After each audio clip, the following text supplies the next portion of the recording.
Syria में अल-वाइट कुनबे के बशर अल-असाद का तख्तापलट हो गया फाइनली और वो वहाँ से भाग चुके हैं। सीरिया में जो ये तख्तापलट हुआ है, ये इस बात का प्रूफ है कि थ्योरेटिकली इंटरनेशनल रिलेशन में सभी स्टेट बराबर होते हैं, पर रियलिटी में कई स्टेट जो है आर्टिफिशियल एंटिटीज़ होती हैं और नकली रूप से क्रिएटेड होते हैं, और अगर उनके शासक भी उचित ना हो तो वह उनको उस नए स्टेट की आइडेंटिटी को शक्त बना भी नहीं पाते। और परिणाम स्वरूप वो स्टेट जो है गृह युद्ध का शिकार होते हैं, और गृह युद्ध में सदैव बाहर से जो अन्य कंट्रीज होती है उनके रहमो करम पे विद्रोही और सत्ता पक्ष चलता है। ये एक और एग्जाम्पल हमारे सामने है। इतिहास में देखें तो सीरिया आधुनिक युग में कोई देश नहीं था। सीरिया, लेबनान, जॉर्डन ये सब कृत्रिम राष्ट्र हैं जिनकी स्थापना फर्स्ट वर्ल्ड वॉर के बाद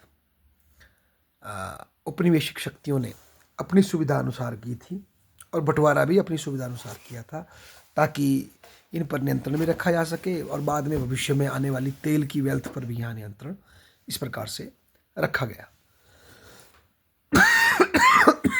अच्छा, सीरिया में 15-20% की शिया माइनॉरिटी कि शासक का 80% से बड़ी आबादी पर कब्जा रहा, सुन्नी आबादी पर कब्जा रहा। पहले बशर अल असाद के पिताजी कई साल तक, कई दशकों तक, फिर उनका पुत्र बशर अल असाद अभी 2024 तक सत्ता पर काबिज रहा।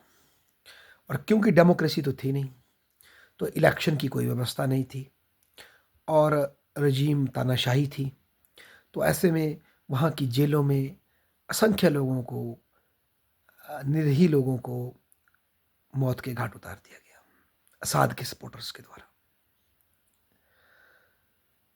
इससे पहले अरब स्प्रिंग के दौरान भी सीरिया में 2010 के दशक में क्रांति की कोशिश की गई, जिसमें आईएसएस और दूसरे इस तरह के सुन्नी समर्थित दलों को अमेरिका के सपोर्ट से असाद को हटाने का प्रयास हुआ।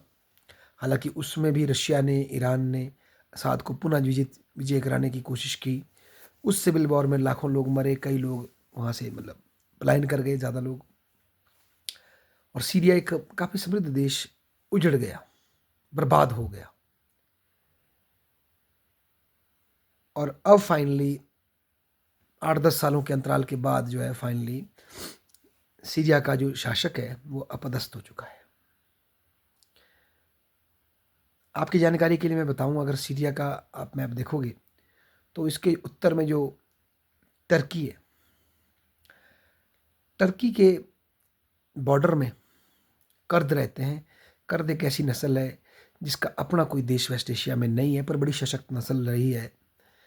तो टर्की को हमेशा कर्दों से भय लगा रहता है, तो टर्की उनको ठीक करने के लिए सीरिया में इंटरवेन करता है, और 2 कंटिगुअस जोन टर्की ने बनाए हुए हैं जहाँ पर कि उन टर्की द्वारा समर्थित फोर्सेस बैठी हैं जो कि कुर्दों को पीछे खसेड़ती है। और सीरिया के वेस्ट ईस्ट में, सीरिया का जो नॉर्थ ईस्ट का जो इलाका है, वहाँ पर बहुत बड़ा क्षेत्र कर्दिश फोर्सेस के पास है। वो कर्दिश फोर्सेस अमेरिका के रहमो करम पे के साथ चलती हैं, और वो ही सीरिया के ज़्यादातर तेल खनन के इलाके को कंट्रोल करती हैं, और अमेरिका की मल्टीनेशनल कंपनीज के साथ बैलेंस बनाती है। अमेरिका की फोर्सेज उनको डिफेंस करती है। हालांकि टर्की ने कई बार अमेरिका से गुजारिश की है कि इन फोर्सेज को वहाँ से खदेड़ा जाए ताकि टर्की का अपना बॉर्डर सिक्योर हो। अब बीच में ट्रंप मान भी गए थे पहले टर्म में, पर फिर अमेरिका का जो डीप स्टेट है वो नहीं चाहता कि वो फोर्सेज वहाँ से हटे। आपको याद होगा शायद, ये वही कर्द हैं जिनकी रक्षा के नाम पर, की रक्षा के लिए इराक में भी अमेरिका आया था। नॉर्दर्न इराक के क्षेत्र में इनका काफ़ी बोलबाला है, जैसे कि सीरिया के नॉर्थ में बोलबाला है। तो इनकी रक्षा के लिए अमेरिका ने फिर सद्दाम को फांसी भी लगाई थी कि भाई तूने कर्द पर जुल्म ज़बर किया है। तो कर्दिश फोर्सेस उस तरफ है। फिर उत्तर में ही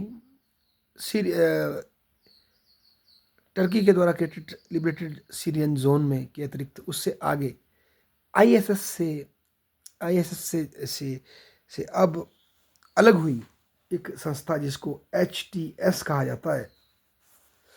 एचटीएस जो कि एक तरह से कहें सॉफ्ट वर्जन ऑफ आईएससी है, आईएसएससी है, सुन्नी लड़ाकों की संस्था है।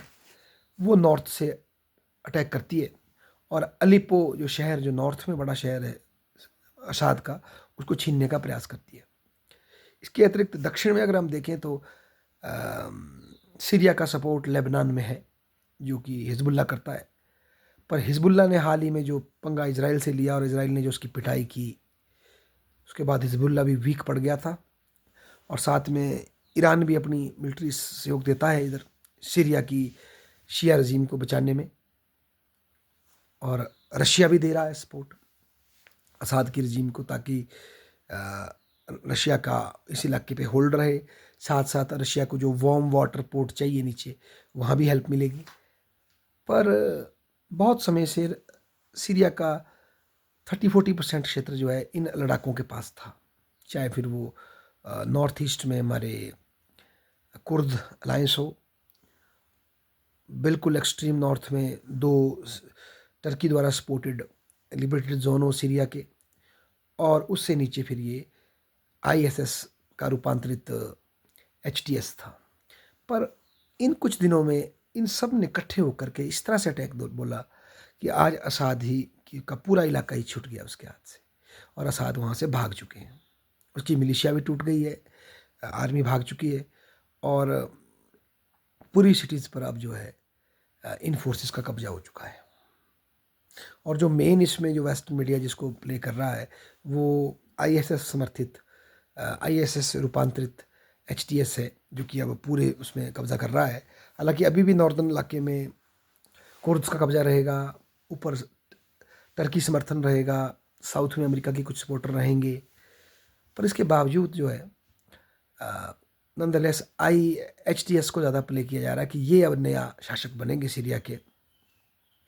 और कुछ दिन पहले उनका भी बयान आया कि अब वो क्रिश्चियंस को तंग नहीं कर रहे, उन्हें अपने हिसाब से पूजा करने की आज़ादी है, माइनॉरिटीज़ को अपनी आज़ादी दी जाएगी, और हम एक बैलेंस बनाना चाहते हैं। कुछ इस तरह की मीठी मीठी बातें भी उन्होंने करनी शुरू कर दी। इसका मतलब डेफिनेटली अमेरिकन CIA और दूसरी एजेंसीज उनको प्ले कर रही थी, और असाद की रजीम उन्होंने चेंज करनी थी, और रशिया ने फाइनली विड्रॉ कर लिया वहाँ से। और ईरान भी दुम दबा के भागा है, वहाँ से हट चुका है, और हिजबुल्ला खुद अपने उसमें फंसा है। और कहीं ना कहीं इजराइल इससे मजबूत हुआ है, क्योंकि सीरियन रजीम जो है हिजबुल्ला को अपने अंदर आने की जगह देती थी, उसको शेल्टर करती थी।